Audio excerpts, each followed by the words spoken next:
18 বছর কবি সাহিত্যিকদের কাছে ছিল বিশেষ অর্থবহ। দার্শনিকদের কাছেও 18 বছর মানেই রহস্যময় এক বয়স। 18 মানেই যৌবনের প্রথম প্রহর, রোমাঞ্চকর এক সময়। 18 হলো অনেক অনুভূতির মিশ্রণে দ্বিধায় টানা পড়েন। মানুষের জীবন প্রকৃতির মতোই, এখানে পূর্বে পূর্বে ঋতুর মতোই প্রহরের আগমন হয়। সেই ঋতুর একটি হলো বসন্ত। কৈশোর পেরিয়ে যৌবনে পা দেওয়া হামিদার মনে রুদ্ধ দুয়ার নাড়া দিয়ে ঠিক খোলা জানালার মাঝে বয়ে এলো 18 সেই বসন্ত হাওয়া। বড় মনোরম স্নিগ্ধ এ হাওয়া সুগন্ধে মাতোয়ারা করে, দিকদিশা ভুলিয়ে ছাড়ে। হামিদা কেবল সে বাতাসের একটুখানি ছোঁয়া পেয়েছে, তাতেই ও আতঙ্কে মরে যায়। তাতেই ওর বুকে বজ্রপাত ঘটে, শিউরে ওঠে। মনে মনে কেবলই বলে, সর্বনাশ, কি সর্বনাশ। ওর মন কুকাইছে, শত কারণ দেখিও মনকে বুঝিয়ে যেন এই সর্বনাশ ও রুখতে পারবে না। কি করে পারবি? রবিন যে বড় বেপরোয়া। জুবিনের মতো কেন হার মানছে না ও? জুবিন হামিদার বিবেকে আঙ্গুল তুলে বলে, জুবিন ভাই ছিল, রবিন ভাই ছিল না? ওকে নিয়ে তোর মনে বসন্ত দোল দেয় কোন লজ্জায়? ও কি তোর নীতি? হামিদা এ প্রশ্নের কড়া জবাব দিতে গিয়ে এলোমেলো হয়ে যায়। যুক্তি তর্ক করবে বলো শব্দ বাক্য সাজাতে পারে না। এ কোন দুর্বলতা? শুধু কি 18 দোষ? না, রবিন যে স্বামী। এত কিছুর পরও হামিদা আশা করেছিল রবিন ওকে মুক্তি দেবে। কোন মেয়ে সঙ্গীর স্বপ্ন দেখে না? হামিদাও হয়তো এক রাজকুমার চেয়েছিল, যে ওকে দুঃখে কষ্টের জীবন থেকে উদ্ধার করে নিয়ে যাবে, তারপর সুখে শান্তিতে বাকি জীবন তার সঙ্গে কাটাবে। সেই রাজকুমারের সুখ জুবিনের মতো ছিল না, রবিনের মতো না। হামিদা ওদের কাউকে চায় না, জুবিন বুঝে গেছে। কিন্তু রবিন কেন বুঝতে চাচ্ছে না? কেন ওর এই জোর করে ধরে রাখার চেষ্টা হামিদাকে হারিয়ে দিচ্ছে? কেন রবিনের চাওয়া এত দুর্দমনীয়? হামিদা যত দূরে যেতে চায়, রবিন ততই কাছে আসে। ওর মনে রুদ্ধ দুয়ারে বারংবার আঘাত হানে। হামিদা বয়সের তুলনায় অনভিজ্ঞ, মিলনের সুখ কেমন জানে না, বিরহের যাতনা বোঝে না। রবিন আজকাল অন্যরকম স্পর্শ করে, হামিদা কিছুতেই সহ্য করতে পারে না। ঘৃণা। প্রথম প্রথম হামিদা তাই ভেবেছিল, কিন্তু আজ ওর যেন বোধই হলো। রবিন দিনে দুপুরে জোর করে চুমু খেলো, অজান্তেই গায়ে হাত রাখলো। মাটিতে ভূমিকম্প সৃষ্টি হলো, যা ঘটে হামিদার সারা শরীরে তাই ঘটেছে আজ। ক্ষণিক স্তব্ধ হয়ে গেল। কি বেইমান ওর দেহখানা! শেষমেশ বখাটে বেপরোয়া রবিনের ছলনায় ধোকা দিল ওকে। রবিনই কেন? না না, হামিদা ওর মতো বুনো ছেলেকে চায় না। রাগে ক্ষোভে ফেটে পড়েছিল হামিদা। কিন্তু যখন মোহনাদের বাড়ি এসে নিরিবিলি শুয়ে রইল, তখন ওর অন্য এক অনুভূতি নাড়া দিল। কৌতূহল, 18 দোষ নাকি ওর দুর্বলতা? হামিদা ঠিক বুঝে উঠতে পারে না। ঠোঁটে হাত রাখে, বুকে হাত রাখে, তারপর বন্ধ করলো চোখ। একজোড়া ধূসর বুনো চোখ ওকে মাকড়সার জালে নেয় বশ করে ফেল। মুহূর্তেই হামিদা সারা শরীরে আগুন ধরে যায়। বিস্ময়ে চোখ মেলে, তারপর দুহাতে মুখ ঢেকে ফুপিয়ে কেঁদে ওঠে। কিছু বোঝে না, কিছু মানে না, তবুও যে দহন করতে পারে না। মোহনা ওর মন খারাপের কারণ জিজ্ঞেস করে, একবার নয় অনেকবার।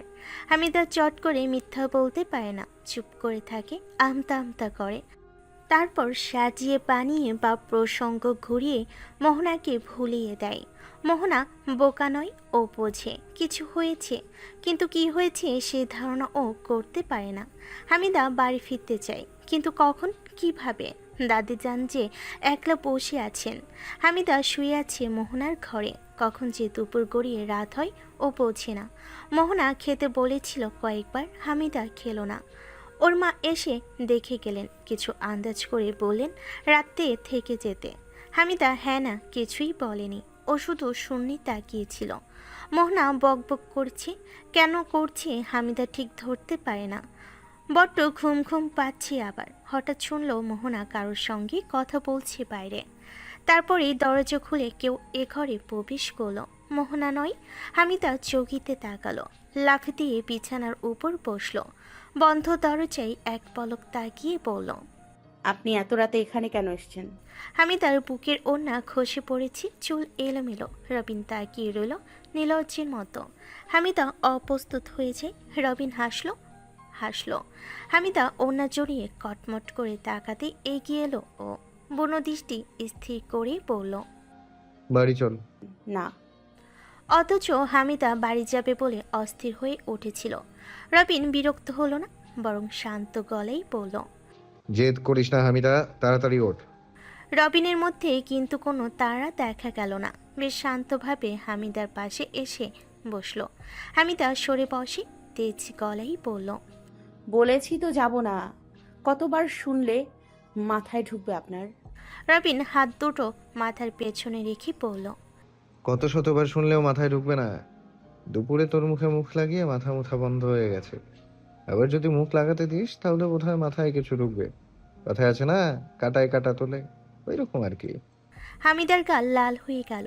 লজ্জায় বিছানা ছেড়ে নেমে দাঁড়াতে ফিরে রবিনের হাসি শুনতে পেল। গায়ে জ্বালা ধরে গেল হামিদার। হাতের কাছে পাউডারের প্লাস্টিকের কৌটা পেল, তাই ছুরি দিল রবিনের দিকে। ঠিক কপালে গিয়ে লাগলো রবিনের। ব্যথায় উহু করে ওঠে। হামিদা থমকে গেল, অনুতাপ ফুটে উঠল ওর মুখে। পরক্ষণে মিলিয়ে গেল রবিনের হাসিতে। কপাল ডলতে ডলতে রবিন উঠে এলো ক্ষিপ্ত গতিতে, চেপে ধরল হামিদার ঘাড়। আমাকে ব্যথা দিয়ে কি শান্তি পাস তুই? তাহলে আরো ব্যথা দে। এই তোর সামনে সমর্পণ করলাম নিজেকে হামিদা। রক্তাক্ত করে ফেলা আমাকে, মেরে ফেল। কি হলো, আঘাত কর। হামিদা রবিনের বুকে আঘাতের পর আঘাত করে। রবিনের কপাল কুঁচকে গেল ব্যথায়, কিন্তু ওহু করল না, বরং ফিসফিস করে বশীকরণ মন্ত্রের মতো বলল, এইটুকুতে কিচ্ছু হবে না আমার বিল্লি। কামড় দিয়ে রক্তাক্ত কর, এইখানে। রবিন গলার কাছে আঙ্গুল রাখলো। হামিদা বশীভূতে নেয় গলা কামড়ে ধরে।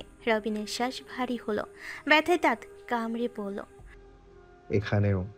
রবিন এবার বুকের বাঁ পাশে আঙ্গুল রাখলো। হামিদার সেখানেও কামড়ে ধরে। পরক্ষণে রবিন টেনে ধরে হামিদার চুল। হামিদার জিহ্বায় রক্তের স্বাদ টের পেল। বিস্ফোরিত ওর চাহনি। হামিদার স্বয়ংবিত মুখের দিকে তাকিয়ে আবার সেই হাসি হাসে রবিন। গাঢ় স্বরে বলে, মেরে ফেল আমাকে হামিদা, এই মোক্ষম সুযোগ। এই সুযোগ ব্যর্থ হলে তোর রেহাই নেই আমার কাছ থেকে। হামিদা সর্বশক্তি ব্যয় রবিনকে ধাক্কা দিয়ে দূরে সরায়। ওর মুখের ভেতর রক্তের স্বাদ। একতলা থুতু ফেলে ঘরের এক কোণে রক্ত। আর্ত চোখে রবিনের গলেই তাকালো। দাঁত বসে গেছে, লালচে হয়ে গেছে। এ কথায় রবিন ওকে নামিয়ে এনেছে। হামিদা। হামিদা রবিনের ডাক উপেক্ষা করে পাগলের মতো বেরিয়ে গেল দরজা খুলে। রবিন চুপচাপ দাঁড়িয়ে রইল, ওর গা কাঁপছে। মোহনা হামিদার নাম ধরে ডাকছে বাইরে। রবিন বেরিয়ে এলো, কপালে বিন্দু বিন্দু ঘাম। বাড়ির বাইরে আসতেই মোহনার মুখোমুখি হলো। কি করেছেন ওর সঙ্গে? রেগে প্রশ্ন করলো মোহনা। এদিক ওদিক তাকালো, কেউ শুনলো কি না। রবিন মুচকি হাসলো। মোহনার রাগ আরও বেড়ে গেল। শয়তানের মতো হাসবেন না। মোহনার আগুন চোখে তাকিয়ে ফিস ফিস করে রবিন বলল, দুলাভাইকে এসব কেউ বলে? ছি মোহনা, ছি। মোহনা স্তব্ধ মুখে তাকিয়ে রইল। ওর এই মুখ দেখে রবিন ফের মুচকি হাসলো, গলায় হাত বোলালো। মোহনা দেখল রবিনের গলায় কামড়ে দাগ। ওর চোখ কপালে, মুখ দিয়ে শব্দ বের হলো না। টর্চ জ্বালিয়ে অন্ধকার পথে এগিয়ে গেল রবিন। সদর দরজা বন্ধ। হামিদা ঘরে ফিরে যায়নি। পুকুর পাড়ে সেই খোলা ঘরের পাশে বড় গাছটার আড়ালে দাঁড়িয়ে আছে। রবিন কি করে যেন খুঁজে পেল ওকে। হামিদা মিশে দাঁড়ায় গাছের সাথে। পরিচিত ও নিচু গলায় বলল, আমাকে নিস্তার দিন, দোহাই আপনার রবিন ভা। এত কিছুর পরেও তোর ভাই ডাক গেল না। আমার সন্তানকে কি ডাকতে বললি, বাবা না মামা? সামান্য বিরক্ত গলায় বলল রবিন। হামিদা চমকে তাকালো। সন্তান? হামিদা অন্ধকারে মুখ লুকিয়ে বলল, আপনি একজন অসভ্য জানোয়ার, শুধু তাই নন, বিশ্ব খারাপ মানুষ আপনি। রবিন এ কথার বিপরীতে কোনো শব্দ করল না। ঝোপের উপর জোনাকি উড়ছে, টিমটিম করে আলো জ্বলছে, ঝিঝি ডেকে যাচ্ছে অবিরাম। আকাশের চাঁদটা আজ বড় সুন্দর, তার চারপাশে অসংখ্য তারার মেলা। কি সুন্দর! রবিন সেই সুন্দর দেখে হামিদার তিরস্কার ভুলতে চায়। কেন এমন করছেন আমার সঙ্গে? কত মেয়ে আছে দেশে, কত মেয়ে চায় আপনাকে, আপনি বরং তাদের যান, আমাকে রেহাই দিন। হামিদা অশ্রুরুদ্ধ গলেই বলল। চাঁদের আলো বড্ড চোখে লাগছে রবিনের। ঝিঝির ডাকে বিরক্ত হলো, টর্চ দিয়ে সপাটে ঝেপে পাড়ি দিয়ে বলল। চুপ কর। তারপর হামিদার দিকে তাকালো, বড় শীতল ও রুক্ষ চাহনি, গম্ভীর গলার স্বর। রেহাই চাস? বেশ, তো শর্ত মেনে নে। আপনি? আমি জানোয়ার, তার চেয়েও খারাপ। আর কিছু? তুই রেহাই চেয়েছিস, আমি উপায় বলে দিয়েছি, ভেবে দেখ এখন। রবিনের মেজাজ খারাপ হয়ে গেছে, সবকিছু বিরক্তিকর লাগছে। হামিদাকেও বাড়ির দিকে যেতে যেতে বলল। দরজা খুলে রাখবো, চুপচাপ দাদিজানের ঘরে চলে যাবি। রবিন বেশ কিছু দূর এগিয়ে গিয়েছিল। হামিদা হাঁপাতে হাঁপাতে দৌড়ে এলো, পিছু ডাকলো। সংকোচ ও লজ্জায় একটুখানি হয়ে বলল। শুধু একবার। রবিন জমে গেল। ও যেন প্রথমে বুঝতে পারল না হামিদার কথা। বিশ্বাস করতে সময় লাগলো, বিস্ময় কিছুতেই কাটলো না। চল হলো খুব কঠিন, দৃষ্টিতে তাপ। হামিদার হাত পা অবশ অবশ লাগছে, কিন্তু পিছু পা হবে না ও আজ। এসপার নয়তো ওসপার। রবিন হঠাৎ হেসে উঠল। শীতকালে নদী ছুঁয়ে আসা বাতাসের মতো শীতল সেই হাসি। হামিদা কেঁপে উঠে। রবিন তাকালো না, বলল। পরে বলবো তোকে আমি, পরে। রবিন হনহনিয়ে বাড়ির ভেতর ঢুকে গেল। হামিদা শক্ত হয়ে দাঁড়িয়ে রইল সেখানে। আপন মনে বলল পরে, আটকে রাখা শ্বাস ফেলল। তারপর টলতে টলতে চুপি চুপি বাড়িতে ঢুকে ছুটে দাদিজানের ঘরে প্রবেশ করে। পরে বলবে বলে রবিন হামিদাকে এখন পাত্তা দিচ্ছে না। তাতে হামিদার লাভই ক্ষতি হয়নি। রবিন এখন দূরে দূরে থাকে। কলেজে আসা যাওয়ার পথে হামিদাকে দেখলে এমন ভাব করে যেন জন্মের শত্রুতা ওর সঙ্গে। রবিন আগে পিছিয়ে এসে বিরক্ত করে না। হামিদার কি যে ভালো লাগে। ওই শর্ত মেনে নেওয়ার পর থেকে দারুণভাবে পস্তাচ্ছিল হামিদা। কি লজ্জার কথা, রবিন ওকে স্পর্শ করবে। হামিদার সারা শরীর কাটা দেয়। ওই কথাটা তখন কিভাবে মুখ দিয়ে উচ্চারণ করেছিল হামিদা বলতে পারে না। এখন ভাবলেও ওর কেমন কেমন লাগে। তবে ভুলে ভালে কথাটা বলে বেশ উপকারী হয়েছে। রবিনের উৎপীড়ন থেকে মুক্তি পেয়েছে ও। খুশি খুশি হতে চাচ্ছিল হামিদা। মোহনা তা হতে দেয় না। রবিন ওকে বোধহয় কিছু বলেছে সেদিন। গাল ফুলিয়ে আছে মোহনা। হামিদা কথা বলতে গেলেই মুখ ভেঙছে, পাশ কেটে যায়। একদিন, 2 দিন, 3 দিন মানবে কেন হামিদা? মোহনার বাহু চেপে ধরে 2 হাতে। সত্যি করে বল তো কি হয়েছে, কথা বলিস না কেন? মোহনা ফের মুখ ভেঙচি কাটে। হামিদা রাগ হয়। ভেঙচি কেটে দেখ আরেকবার, ঠোঁট সেলাই করে দিব দেখিস। আমার ঠোঁট সেলাই করবি? কোন অধিকারে? বাবা গো বাবা, তলে তলে টেম্পু চালায়, আর আমার সামনে ভং করে হাতে পায়ে ব্যথা। কি বলছিস? হামিদা চোখ পাকায়। মোহনা হামিদার চুল টেনে ধরে, রাগ নিয়ন্ত্রণ করে বলে। শেষমেশ ওই শয়তানের চালাকাঠির সঙ্গে হামিদা পৃথিবীতে ব্যাটা ছেলে অভাব পড়েছিল? সত্যি করে বল তো, ও তোকে জোর করেছিল? সত্যি সত্যি বল, আজ নয়তো। মোহনা রাগে কথা হারিয়ে ফেলে। হামিদা হাঁপ ছাল। রবিন এসব ফাঁস করে দিয়েছে, সেটাও আবার মোহনাকে। ওর কি প্রাণে মায়া নেই? হামিদা রাগে লাল বান্ধবীটিকে বুঝিয়ে কলেজ মাঠের এক কোণে নিয়ে গেল। মোহনার কাছে এখন গোপন করে লাভ নেই, বরং ও জানতেই ভালো হয়েছে, পরামর্শ নিতে পারবে। হামিদাও সব খুলে বলল। মোহনার যত শুনি ততই রাগে পায়চারি করে ওর সামনে। হাফ হাফ এমন যে রবিনকে সামনে পেলে মারামারি শুরু করত। সব বলে হাঁপ ছালো হামিদা। মোহনা তখনই ঠাস করে পিঠে মৃদু জ্বর বসিয়ে দিয়ে বলল। তুই ওর সঙ্গে শুতে রাজি হলে কোন সাহসে? ও তো এই চায়, ও চরিত্র ঠিক আছে। এলাকার অর্ধেক মেয়ের সঙ্গে বোধহয় শুয়েছে। কোনোদিন শুনবি এইচআইভি ভাইরাসে আক্রান্ত হয়ে গেছে। খবরদার, ওর কাছে যাবি না হামিদা। হামিদা গাল ফুলালো, মিনমিন করে বলল। পাগল তুই, জীবনেও না। আমিও ভয়ে ছিলাম, কিন্তু কিন্তু কি? পরে বলে এখন আমার ছায়া দেখলেও পালিয়ে বেড়ায়, যেন আমি ওকে দেখলেই হামলে পড়ব। অদ্ভুত আচরণ করছে। রবিন ভাইকে আমি বুঝি না। ভাতারকে ভাই ডাকছে দেখো। হামিদা চমকে ওঠে, এদিক ওদিক তাকালো, কেউ শোনেনি। তারপর নাক কুচকে বলে, ছি, ওনার মতো জঘন্য ভাষা বলছিস কেন? বল না কি করব। মোহনা ভাবছে। আমি তার মুখ থেকে ওসব শুনে ওর গায়ে জ্বর এসে গেছে, মাথা ভন ভন করছে। রবিনের কাজকর্ম বড়ই সন্দেহজনক। ও আসলে কি চাই? এই বহু, আমি তা ধাক্কা দিল। সচেতন হয়ে মোহনা হাঁপ ছাড়ল, বলল, ও তোকে শুধু ওই চুমোই খেয়েছে, আর কিছু করেনি? সত্যি করে বল। যা। হামিদা লজ্জায় পড়ে, মুখ আড়াল করে। মোহনা আবার পিঠে কিল দেয়। সত্যি করে বল। উফ, হ্যাঁ, আর কিছু করেনি। ফের কিছু জিজ্ঞেস করলে উঠে চলে যাব, দেখিস। হামিদা মান করে। মোহনা ভাবছে, এত কি ভাবে? রবিনকে নিয়ে ওর সঙ্গে কথা বলতে অস্বস্তি হচ্ছে হামিদার। ভারী লজ্জা লাগছে। মোহনার মুখে কিছু আটকায় না। মোহনা হামিদার গলা জড়িয়ে ধরে বলে, রবিন না বহুত গভীর জলের মাছ, বুঝেছিস? ওরে বুঝতে হলে আমাকে ধ্যানে বসতে হবে। শয়তানের চালাকাট আমাকে বলে দুলাভাইকে এসব কেউ বলে? ছি মোহনা ছি। ও দুলাভাই ডাকে নিকুচি করি। ওর মিঠা কথায় ভুলিস না হামিদা। তোকে কত জ্বালাইছে মনে নেই? ওর মনে কি চলে শয়তানরা বোধহয় জানে না। চুমু খেয়েছিস সে একরকম ভুল, কিন্তু খবরদার ওর সঙ্গে শুতে যাস না। আমি যে করেই হোক একটা বুদ্ধি বের করব, যেন ওর থেকে তুই মুক্তি পাস। ততদিন সাবধানে চলবি। চল, যেতে যেতে বলি বাকিটা।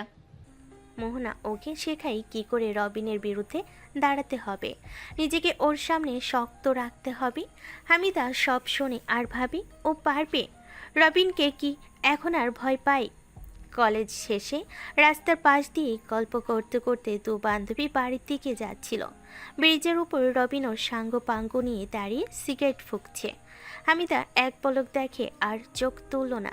মোহনা কোনোই গুঁতো দিল। দেখ দেখ, তোকে একদিকে চুমু খেয়ে বেড়ায় আর অন্যদিকে মেয়ে নিয়ে ফষ্টি নষ্টি করছে। বলতো গিয়ে একটা লাথি দিয়ে আসি। কথা বলেই ঢোক গিল মোহনা। রাপি ওদের দিকে তাকিয়ে আছে, শুনল। এদিকে আসবে না তো। ওদের দলের এই ছেলেটাকে মোহনা একটু ভয় খায়। ওর দৃষ্টি বড় প্রখর। মোহনার কথা শেষ হতেই হামিদা চকিতে তাকালো। রবিন ব্রিজের রেলিং ঠেসে দাঁড়িয়ে আছে। মেয়েটা ওর সামনে দাঁড়িয়ে বকবক করছে।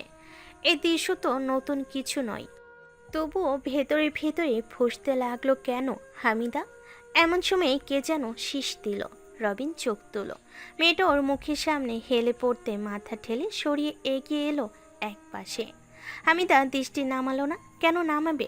রবিন ওর তপ্ত চোখের তাপ চুপচাপ সহ্য করলো। মেয়েটা কিছু বলতে যাচ্ছিল, রবিন শুনল না। সিগারেট ফেলে শীষ বাজানো ছেলেটা ঘাড় চেপে ধরে হামিদার সামনে নিয়ে এলো। সরি বল শালা। রবিনের মুখ গম্ভীর। ছেলেটা ভয় পেয়েছে, তাড়াতাড়ি ক্ষমা চাইল। রবিন তা তো সন্তুষ্ট না, লাথি দিয়ে বলল, ফের যদি ওকে ওসব বলেছিস তোর জিহ্বা টেনে ছিঁড়ে ফেলবো কুত্তার বাচ্চা। চোখ নামা। ছেলেটা মাথা নুইয়ে দলে ফিরে গেল। মোহনা হামিদার হাত ধরে টানছিল। হামিদা ছাড়া দিয়ে ছাড়িয়ে নিল। রবিন ফিরে যাচ্ছিল। হামিদা কাষ্ঠ হেসে বলল, এজন্যই পালিয়ে বেড়াচ্ছে। হামিদা মেয়েটির দিকে তাকিয়ে রইল। মেয়েটা ভুরু কুঞ্চিত করে। রবিনও পরক্ষণেই রবিনের যেন বোধই হলো। চোয়াল কঠিন করে বলল, বাড়ি যা হামিদা। রবিন ঘুরে দাঁড়ায়। হামিদা হাত মুঠো করে জনসম্মুখে ওকে খামছে ধরার থেকে নিজেকে নিবৃত্ত করলো। রাগের চোখের সামনে ঝাপসা হয়ে এলো ওর। দাঁত কামড়ে বলল, মোহনা ঠিকই বলেছে, আপনি একজন চরিত্রহীন লম্পট। এলাকার অর্ধেক মেয়ের সঙ্গে শুয়েছেন। ওই মেয়েও আছে লিস্টে, তাই না? নাকি পটাচ্ছেন? তা বেশ, আমার সিরিয়াল কয় নাম্বারে? আমাকে দিয়ে সেঞ্চুরি করবেন বুঝি? মেয়েবাজ বদমাস। হামিদা শেষে চেঁচিয়ে ওঠে। মোহনার মুখের রং উড়ে গেল। রবিন ওকে দেখলো একবার, বেকায়দায় পড়ল মোহনা। রবিন হামিদার দিকে বুনো দৃষ্টিতে তাকিয়ে আছে। মোহনা টানতে টানতে হামিদাকে নিয়ে চলল সামনে। উদ্বিগ্ন স্বরে বলল, চরিত্র ঠিক নেই বলেছি, লম্পট বলিনি তো। আমাকে এভাবে মাঝ রাস্তায় ফাঁসিয়ে দিলি রে হামিদা। তোকে রবিনের নামে আর কিছু যদি বলেছি কোনোদিন, তবে আমিও গো খাই। হামিদা ফিরে ফিরে রবিনকে দেখে। ওর চোখ ছলো ছলো। রবিনের বনদৃষ্টি বদলে গেল। ঠোঁটের কোণে জেগে ওঠে ক্রূর হাসি। হামিদার দূর থেকে ওকে তিরস্কার করছে। ওর নাম পর্যন্ত জানে না রবিন, আর হামিদা কিনা এত অপবাদ দিল। রাব্বি ভালোই প্রতিশোধ নিয়েছে। মেয়েটার প্রশ্ন উপেক্ষা করে রাব্বির কাঁধে সজোরে চাপড় দিয়ে বলল। চল ওরিদের বাড়ি গিয়ে ঘুরে আসি একবার। রাব্বি ব্যথা পেয়েও হাসল। মেয়েটাকে দুঃখিত বলে রবিনের বাইকের পেছনে উঠে বসে। বাকিরাও অনুসরণ করে। রাব্বি হাসল। সত্যি বলছি, হামিদা যা করলো স্বপ্নেও ভাবিনি। ভেবেছিলাম একটু রাগ করবে, কিন্তু এভাবে বোম ব্রুম করে ফেটে তোকে স্তব্ধ করে দেবে কল্পনাতীত ছিল। যাই হোক, উপভোগ্য ছিল গুরু। রাব্বি হাসছে, কিন্তু রবিন হাসল না। ওর দৃষ্টি বড় কঠিন। একবার ইচ্ছে হলো বাইক কাত করে রাব্বিকে ফেলে দিতে। রাব্বি বুঝলো যেন শক্ত করে কাঁধ চেপে ধরে আছে। বাঁচলে একসাথে বাঁচবে, পড়লে একসাথে পড়বে। অলি বাড়ি ছিল না। সোফরার মুখের উপর আঁচল টেনে বসতে দিল ওদের। করিমুদ্দি একটু পর জাল কাঁধে করে এলো। আষ্টে গন্ধে ভরে গেল উঠোন। এই কয়দিনে তার শরীর একেবারেই ভেঙে গেছে। এমন চলনে বেশি দিন বাঁচবে না লোকটা। রবিনের করুণা হয়। আকাশের মৃত্যুতে রবিনের কোনো হাত নেই, কিন্তু সরোয়ারের মতো একজন অমানুষকে ও বন্ধু ভেবেছিল। পিতার ভয়ে করিমুদ্দিনকে সাহায্য করতে পারেনি। সেদিন সাহায্য করতে পারলে হয়তো আকাশ চাঁদার ব্যাপার নিয়ে সরোয়ারের বিপক্ষে থানা পুলিশ করতো না, বিরোধ বাঁধত না। ও বেচারা ভেবেছিল আইন বুঝি ওকে ন্যায় দেবে, নিরাপত্তা দেবে, অথচ দিয়েছে নির্মম মৃত্যু। এই কি রবিনের অপরাধবোধের কারণ? তাই প্রায়শ্চিত্ত করতে কি এ বাড়িতে আসে? নিজেকে প্রশ্ন করে ফেরে। করিমুদ্দিনের দুঃখে দুঃখ পায় রবিন।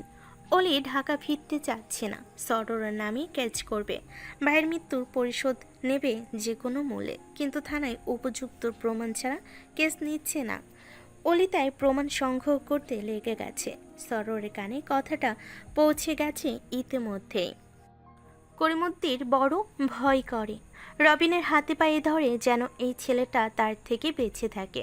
অলি মরলে তার যে দুনিয়া অন্ধকার হয়ে যাবে। রবিন কথা দিতে পারে না এখানে এসেছে, এই কথা ওর বাবা জানলে রক্ষে থাকবে না। যদি শুনে এসব ঝামেলায় জড়িয়েছে, তবে মেরে আধমরা করবে। কি জীবন রবিনের! ফিরতি পথে ছিছি করে এই জীবনকে ও। সন্ধ্যায় ক্লান্ত ও অবসন্ন শরীরে বাড়ি ফিরল। বসার ঘরে ঢুকতেই মর্জিনার গলা শুনতে পেল। ও আম্মাজান, শুনছেন নাকি? হামিদাকে ভুইয়া সাপ অফিস ঘরে ডেকেছে একটু আগে। জেবনেসা থমকে গেলেন, সঙ্গে রবিনও। পরক্ষণে মায়ের কটাক্ষ শুনতে পেল রবিন। আবার কোন আকাম করলো? এবার মেরে কেটে ফেললেও আর মুখও দেখতে যাব না। রবিন এক মুহূর্ত আর দাঁড়ালো না। হনহনিয়ে মায়ের পাশ কেটে বাবার অফিস ঘরের দিকে গেল। জেবনেসা পেছনে গলা ছেড়ে ডাকলেন। ওদিকে কোথায় যাচ্ছিস তুই? রবিন, এই রবিন, শোন বলছি। রবিন শুনল না। আজ আর অফিস ঘরের দরজা রুদ্ধ নয়। রবিন ধাক্কা দিতেই খুলে গেল। চমকে তাকালো তিনটে মুখ। হামিদা চট করে আগের মতো বুকে চিবুক লাগিয়ে বসে রইল। এতক্ষণ ভয়ে সারা শরীর কাঁপছিল, এখন শুধু বুক কাঁপছে রবিনের আগমনে। জব্বার এগিয়ে গেল। ও কিছু বলার আগেই মহসিন ধমকে জিজ্ঞেস করলেন ছেলেকে। ভাবে কেন ঢুকছে ঘরে? রবিন কেবল হামিদাকেই দেখছে। ও জড়সড় হয়ে আছে ঠিকই, কিন্তু আঘাত পায়নি, কেউ ওকে মারেনি। স্বস্তির শ্বাস গোপন করল, সামলে নিল নিজেকে রবিন। জোরপূর্বক হেসে বলল। একটা জরুরি কথা বলার ছিল আপনাকে। কি এমন কথা যার জন্য এই ঘরে ডাকাতের মতো ঢুকতে হলো তোমাকে? না মানে পূব পাড়ার সালিশের ব্যাপারটা। রবিন, রবিনের গলা শুকিয়ে এলো। মহসিন কবির বিরক্ত হলেন। এসব রাজনৈতিক কথাবার্তা বাড়ি মেয়ে লোকের সামনে বলা পছন্দ করেন না তিনি। রবিন কি জানে না সে কথা? এখন নয়, পরে ডাকছি তোমাকে, যাও। রবিন হামিদার দিকে তাকিয়ে রইল। কাঠের পুতুলের মতো বসে আছে কেন ওখানে?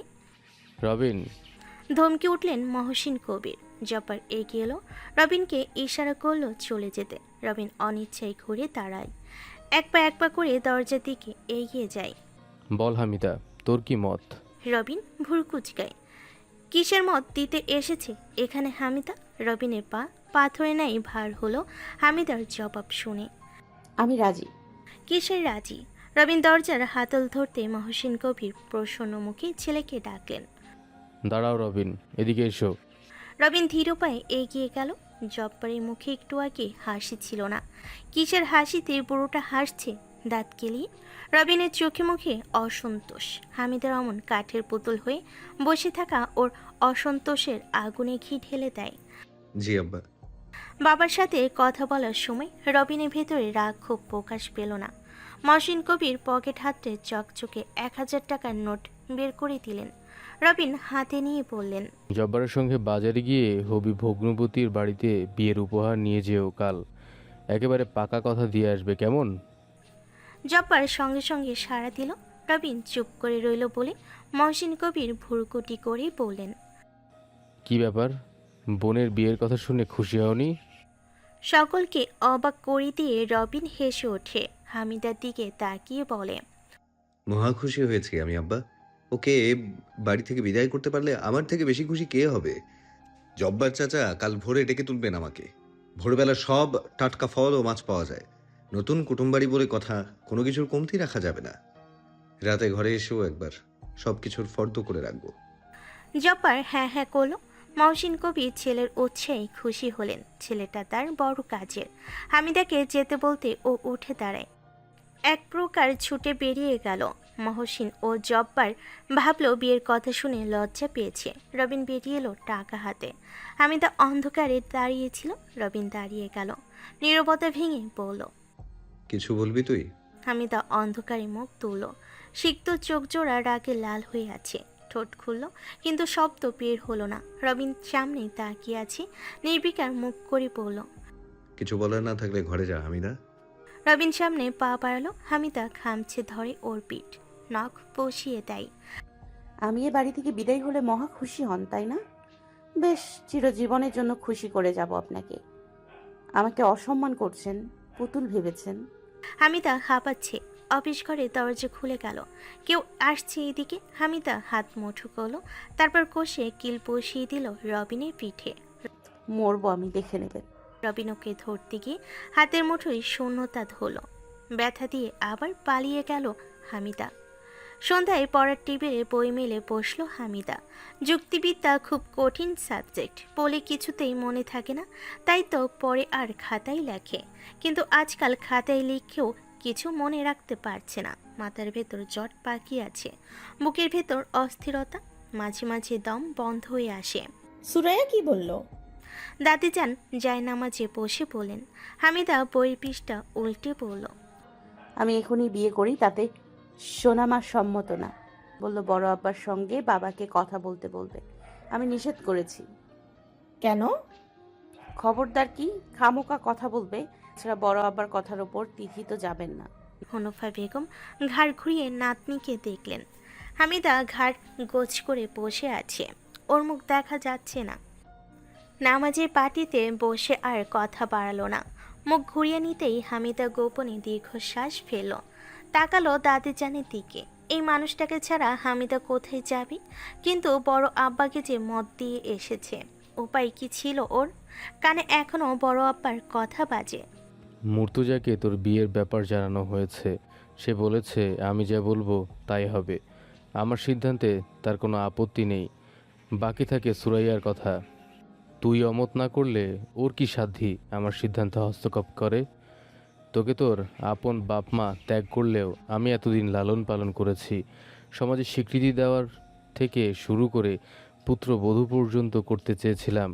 কি দেইনি তোকে বল? কিন্তু সেই তুই ঢাকা পালিয়ে গেলি। লোকে তোর কারণে আমার দিকে আঙ্গুল তুলল, মানহানি হলো আমার। রাগ কার ওঠে? আমার জায়গায় থাকলে তোরও রাগ হতো না হামিদা? তোকে মেরে ভেবেছিস খুব শান্তি পেয়েছিলাম? আরে মর্তুজা তোর ওই সোজাত বাপ, এর চেয়ে বেশি কি করেছে তোর জন্য ও? এই আমি মহসিন কবির তোকে আপন মেয়ের মতো বড় করেছি, স্নেহ করেছি। আমি কি তোর খারাপ চাইবো? না। মুর্তজার ওপর ভীষণ অভিমান হলো হামিদার। মনে মনে পণ করলো মরে গেল আর তার দুয়ারে কোনোদিন যাবে না ও। সোনামা বলল না। মহসিন কবির ওর জবাব শুনে সন্তুষ্টি হয়ে বলেছিলেন, আব্বা মারা যাবার আগে আমাকে বলেছিলেন তোকে যেন ফেলে না দেই, আপন মেয়ের মতো লালন পালন করে বড় করি। আমি সে কথা রেখেছি হামিদা। আমার নিজের মেয়ে থাকলে যা করতাম তার বেশি করেছি। এখন ভালো পাত্র দেখে তোকে বিয়ে দেওয়া আমার কর্তব্য। আশা করব এবার তুই আমার নাক কাটবি না, সম্মান রাখবি, বাপ মায়ের মতো অকৃতজ্ঞ হবি না। হবি কি? হামিদা মাথা নাড়িয়েছিল দুদিকে, এখনো অজান্তে মাথা নাড়ায়। ওর বাবা মায়ের মতো স্বার্থপর অকৃতজ্ঞ ও কোনোদিন হবে না। তাই তো সোনামাকে মিথ্যা বলেছে। পড়াশোনা আর ভালো লাগে না আমার।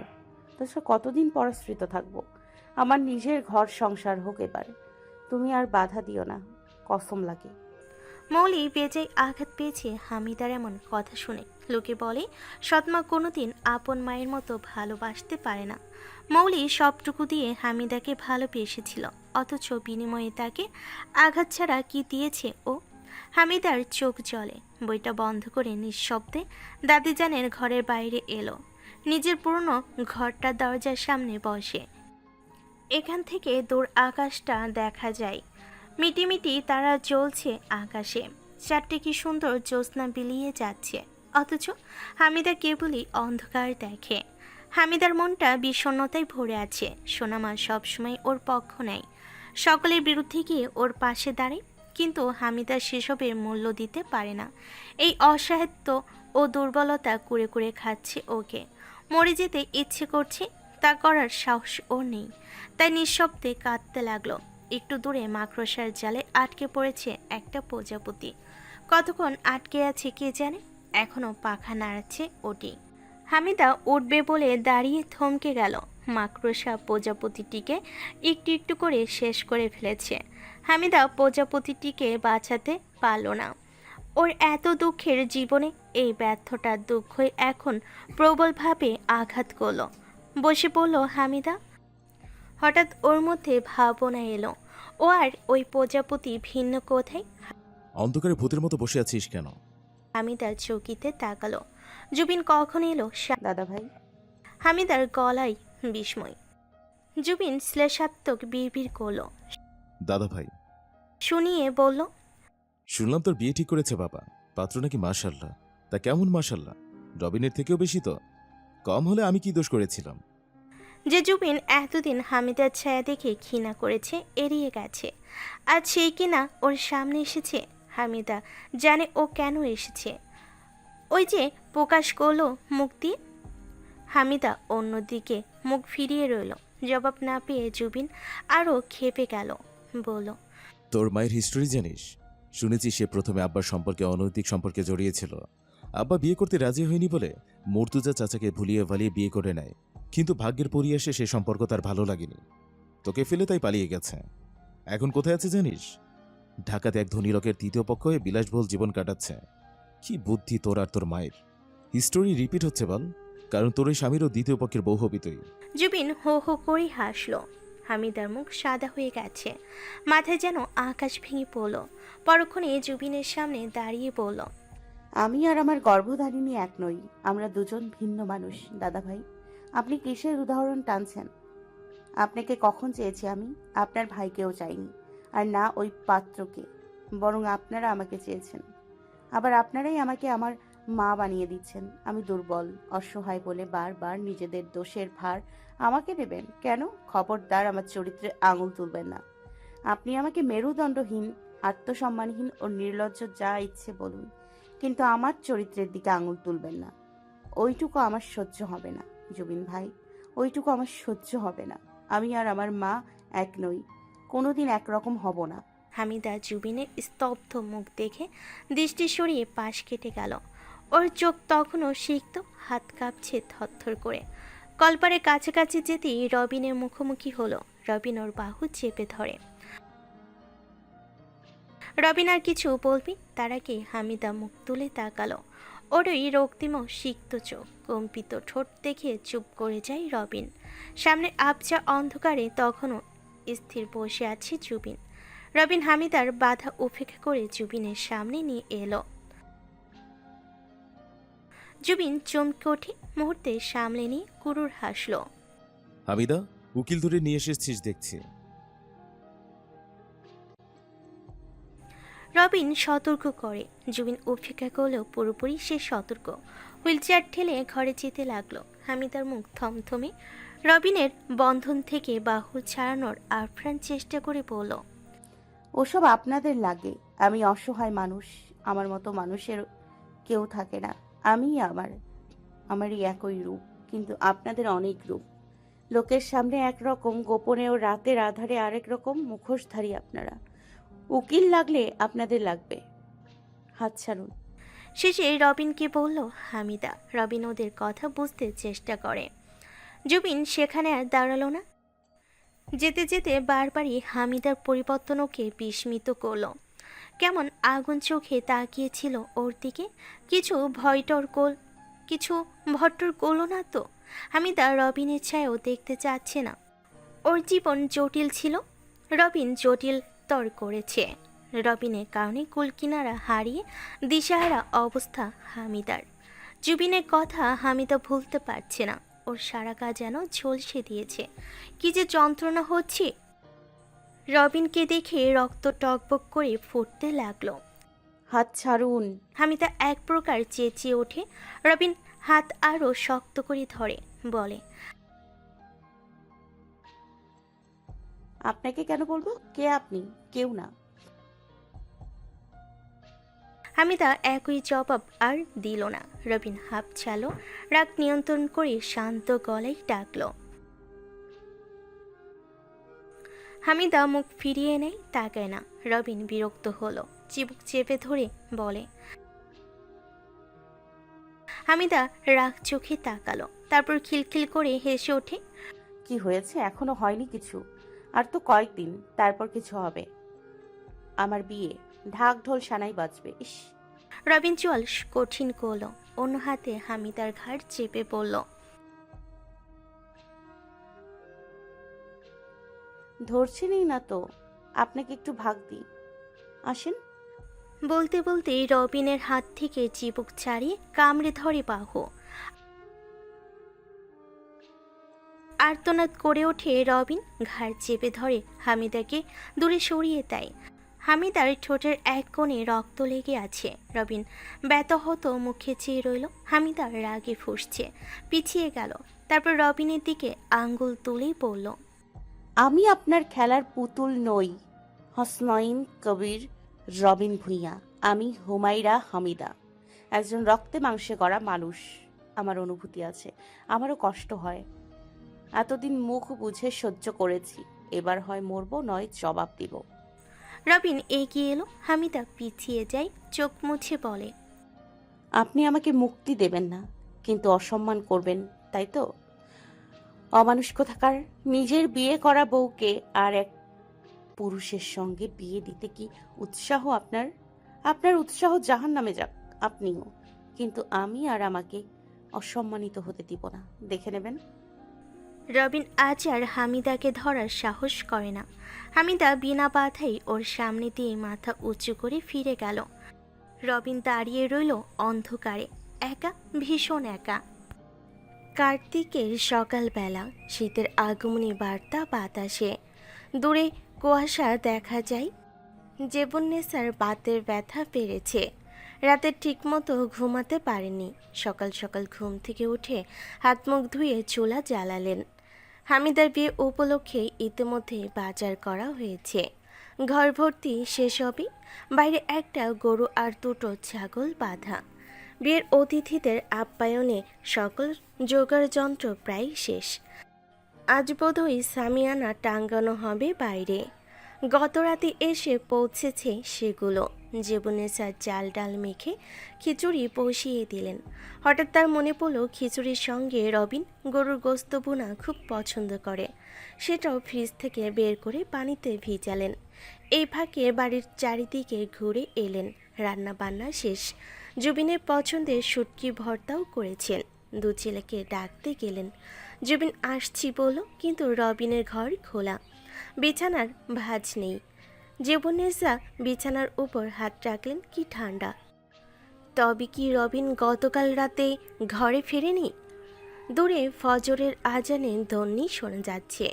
সে সময় হেডলাইটের আলো জেলে একটা বাইক এসে থামল ক্যাম্প ক্লাবের সামনে। চারিদিকে শুনশান নীরবতা। একটা কুকুর এক কোণে শুয়েছিল।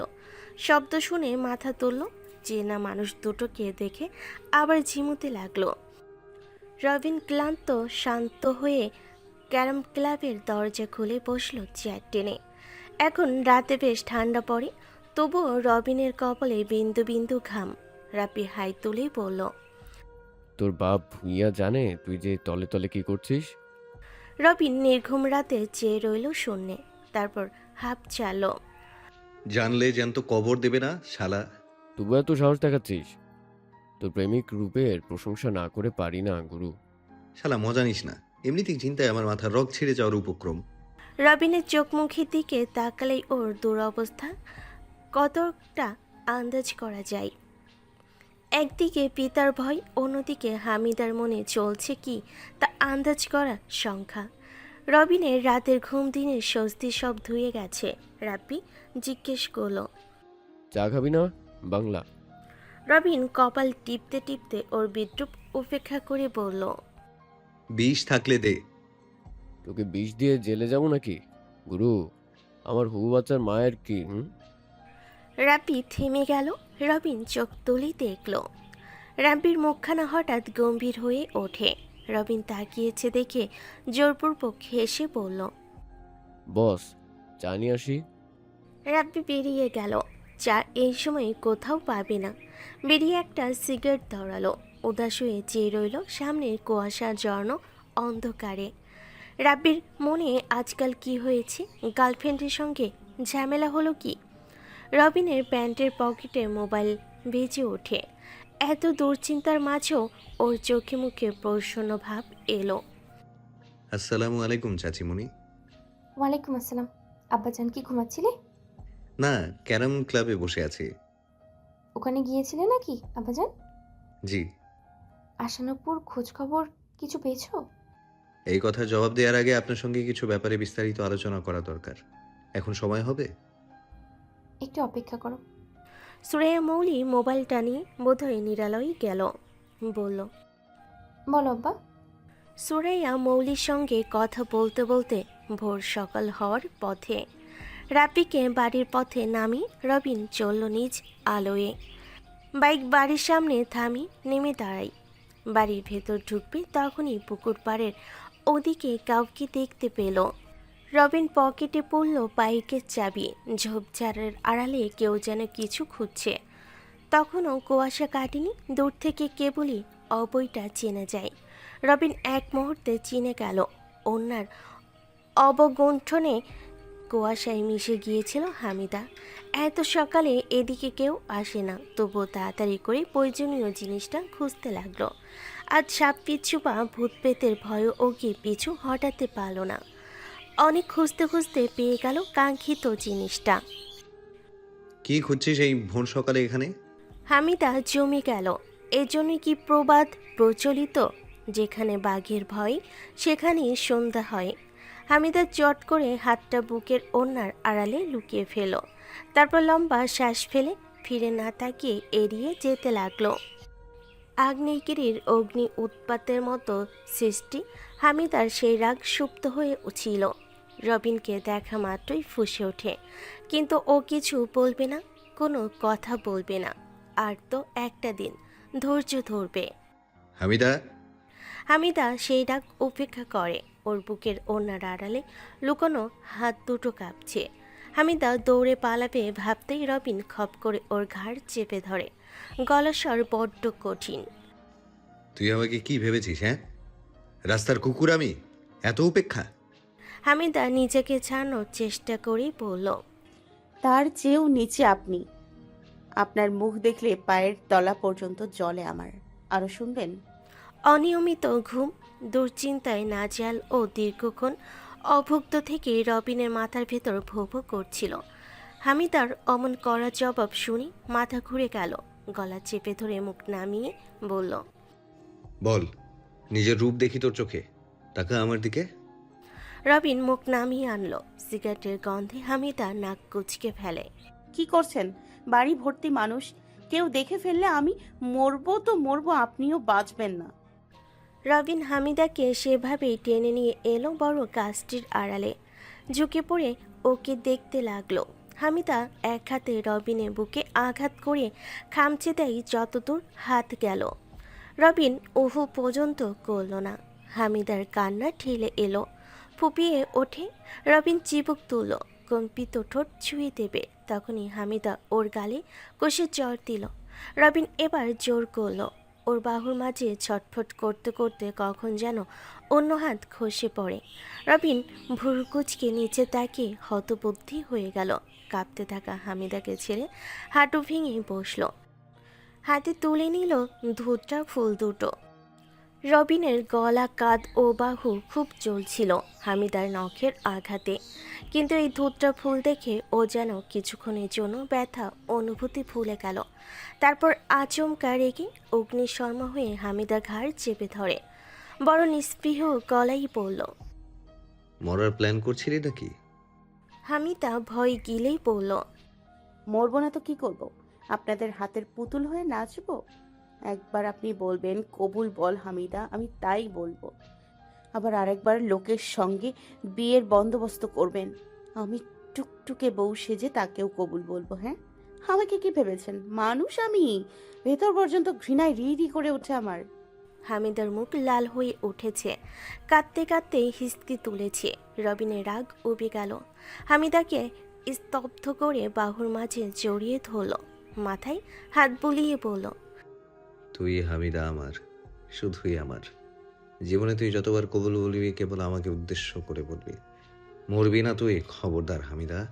হামিদার বুকের ভিতর অনেক অনুভূতির জলোচ্ছ্বাস উঠল। রবিনের বুকে মুখ লুকিয়ে কাঁদতে লাগলো। যতক্ষণ কান্না থামল না রবিন ততক্ষণ দাঁড়িয়ে ওর মাথায় হাত বুলিয়ে দেয়। অজান্তেই হামিদার মাথার উপর চুমু খায়। হামিদা কাঁদলো বলে আজ ওর এত খারাপ লাগছে কেন? নিচে পড়ে থাকা ধূত্র ফুলকে সাপ দেখার মতো আতঙ্কে দেখল রবিন। হামিদাকে হারানোর এত ভয় ও কি কবে পেয়ে বসলো? তোড়জোড় চলছে বাইরে। সামিয়ানা টাঙ্গানো হয়েছে, অতিথিদের বসার জন্য সাজানো হয়েছে চেয়ার টেবিল। একপাশে রান্নাবান্নার আয়োজন চলছে। সাউথ থেকে মর্তুজা ও সুরাইয়া মৌলি 2 মেয়ে নিয়ে এসে পৌঁছেছে সকালে। আসার পর থেকে হামিদাকে নিয়ে ব্যস্ত সুরাইয়া মৌলি। মেয়েটা নিজের বিয়ের দিনও গুম মেরে ঘরের এক কোণে বসে আছে। সকালে জোর করে দুগাল খাইয়ে দিয়েছে।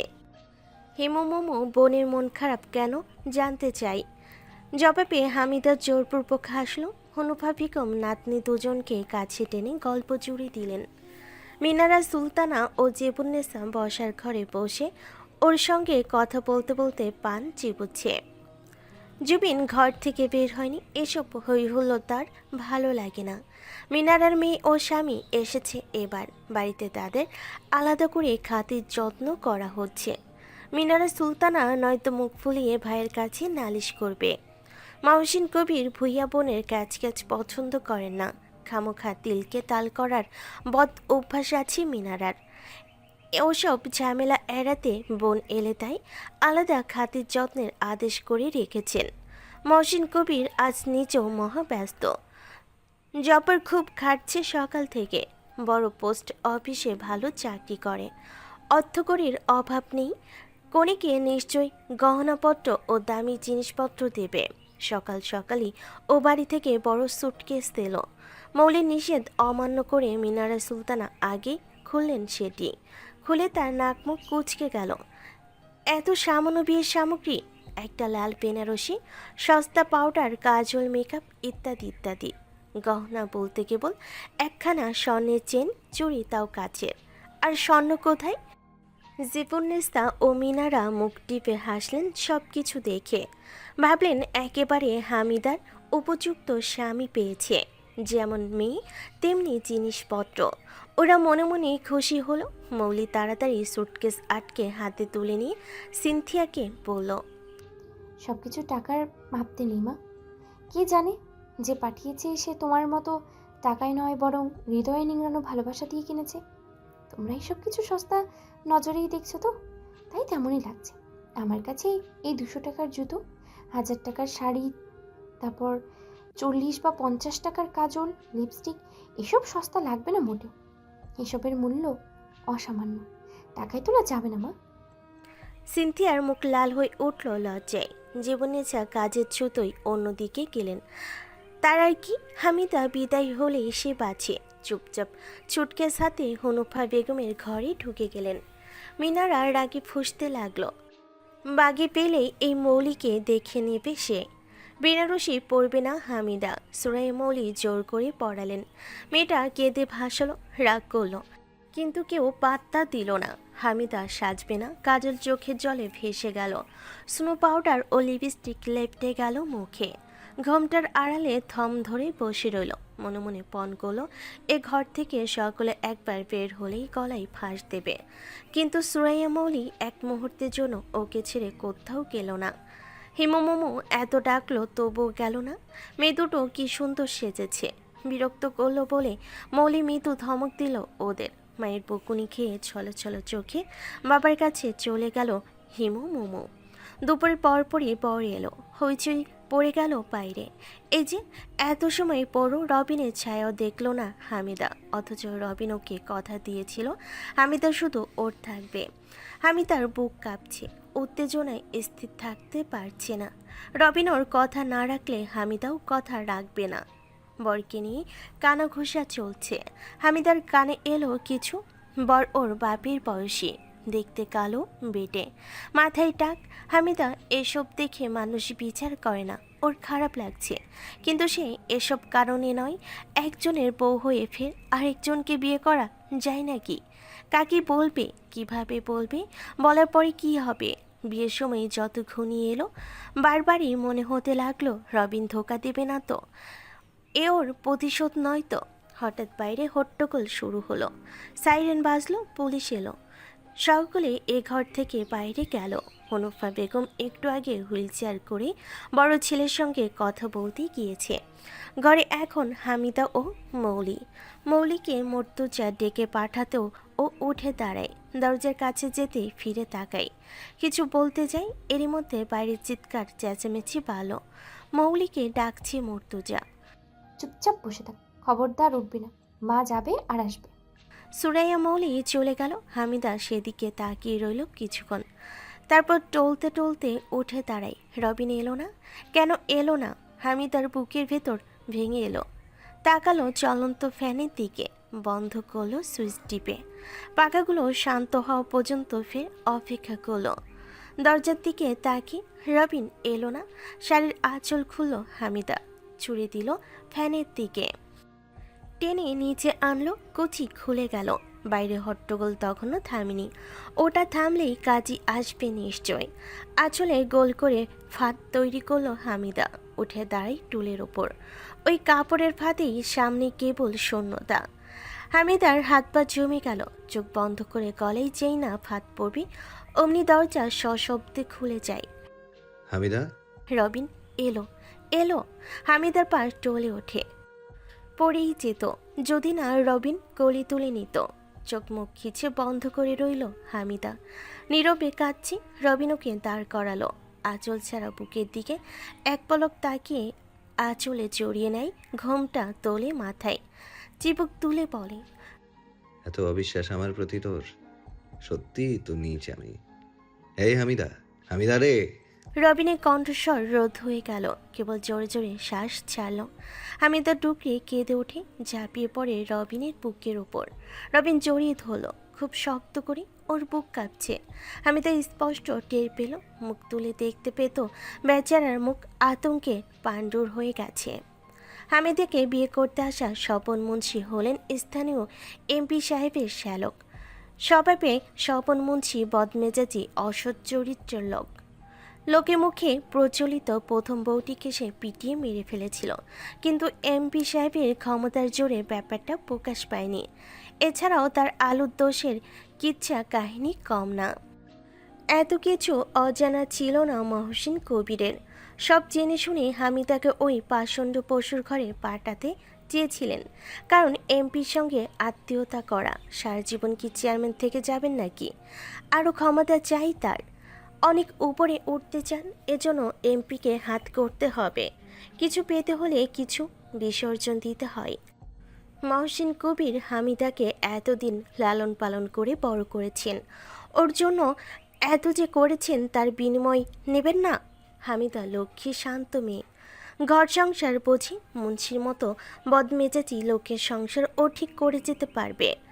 কোন পুরুষের রাগ নেই? তাছাড়া মুন্সি লিখিত দিয়েছে হামিদাকে বিয়ে করার পর ভুইয়া বাড়ির কোনো কিছুতেই ওকে হক জমাতে আসবে না, কিন্তু বিনিময়ে মহসিন কবিরকেও সকল সত্য ত্যাগ করে হামিদাকে মুন্সির হাতে তুলে দিতে হবে।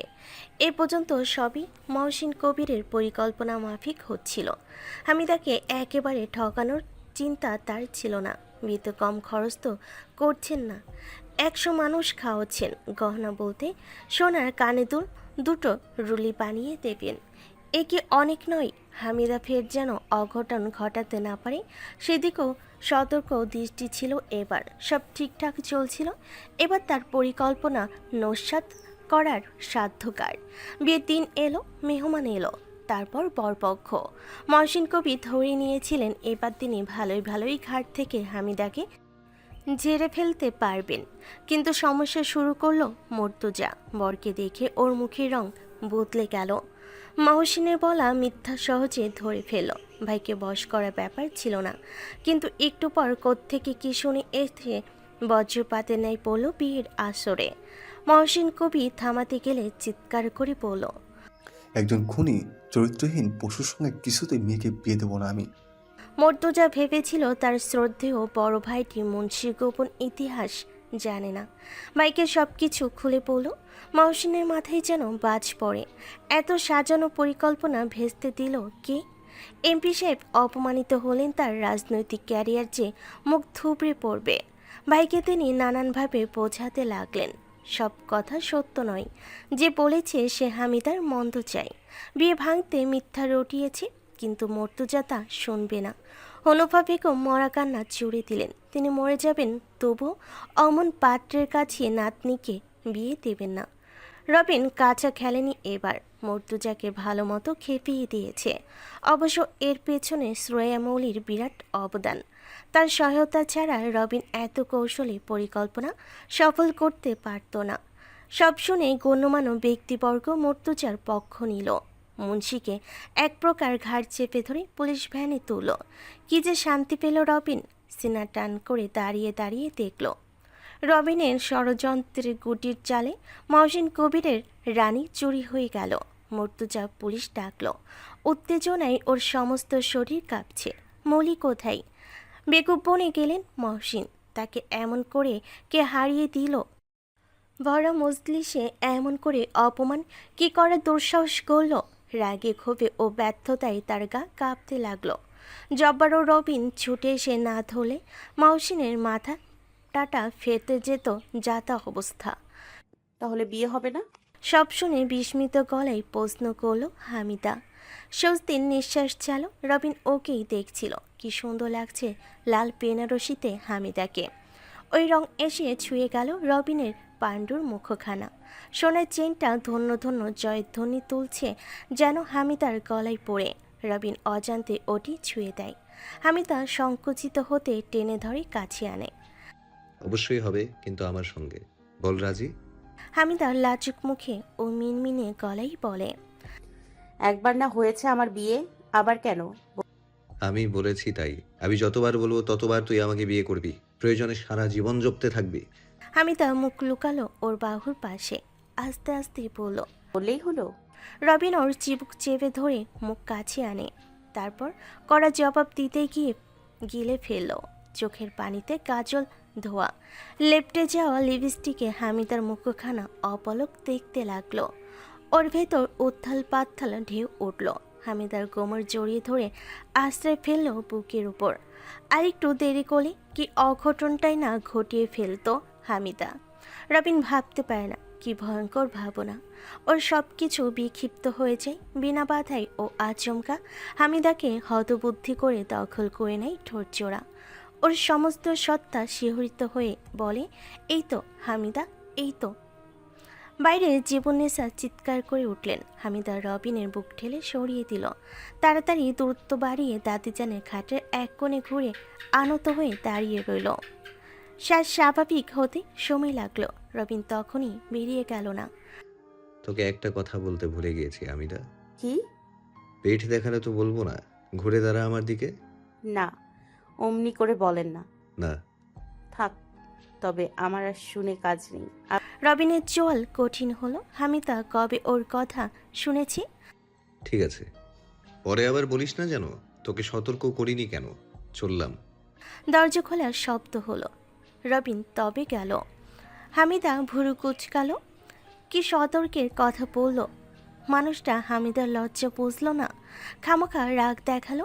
হামিদা যেই না ঘুরে দাঁড়ালো অমনি নাকটা চ্যাপটা হলো রবিনের শক্ত বুকের চাপে। আপনি?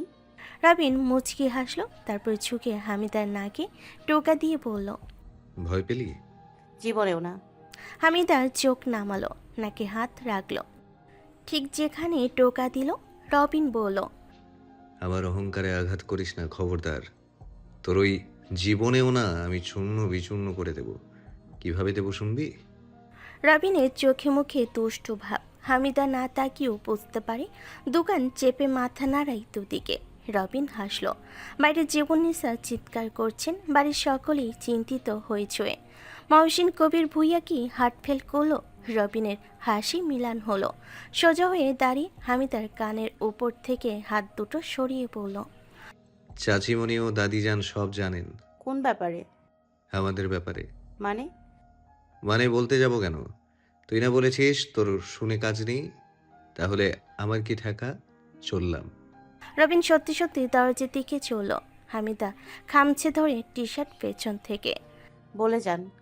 বললে কি দিবি? ঘাড়ের উপর থেকে তাকালো রবিন। হামিদা ঠোঁট শক্ত করেই পড়ল। কি চান? রবিন ওর আপদ মস্তক দেখল। হামিদা মৃদু আর্তনাদ তুলে দুহাতে নিজেকে জড়িয়ে ধরে। অসভ্য কোথাকার! খবরদার বলছি, শুনবো না আমি কিছু। হামিদা ঘুরে দাঁড়াই ঘরের ভেতর। সত্যি কি দাদি চান ওর সোনামা সব জেনে গেছে? হামিদা কি করে দাঁড়াবে তাদের সামনে? রবিন হাঁপ ছালো। বাইরে মিনারের গলা শুনতে পাচ্ছে। কেউ দেখার আগে রবিনকে প্রস্থান করতে হবে। কিন্তু হামিদা চুম্বকের মতো টেনে ধরছে যেন। ওকে দেখে যেতে ইচ্ছে করছে না এই মুহূর্তে। রবিনের কেনা লাল বেনারসি পরনে একেবারে বউ বউ লাগছে ওর বউ, অথচ বউটা ভারী আনরোমান্টিক। রবিন দরজার বাইরে এলো, একবার দেখে নিল কেউ নেই, দৌড়ে এলো আবার ঘরের ভেতর।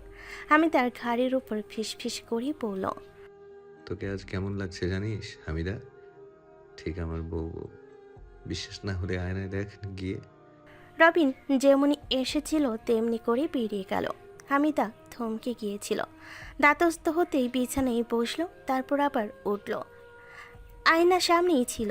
মুখ দেখল, শুকনো অশ্রুর দাগ, ল্যাপটানো কাজল ও লিপস্টিক, সাক্ষাৎ পেতনি। আর রবিন কি বলল? হামিদা আঁচল টেনে মাথায় নিল, লাল টুকটুকে পেতনি যেন। হামিদা ঠোঁট টিপে হাসলো। আয়নায় নিজের মুখ দেখে বিড়বিড় করলো, ঠিক ওনার বউ বউ। ইস,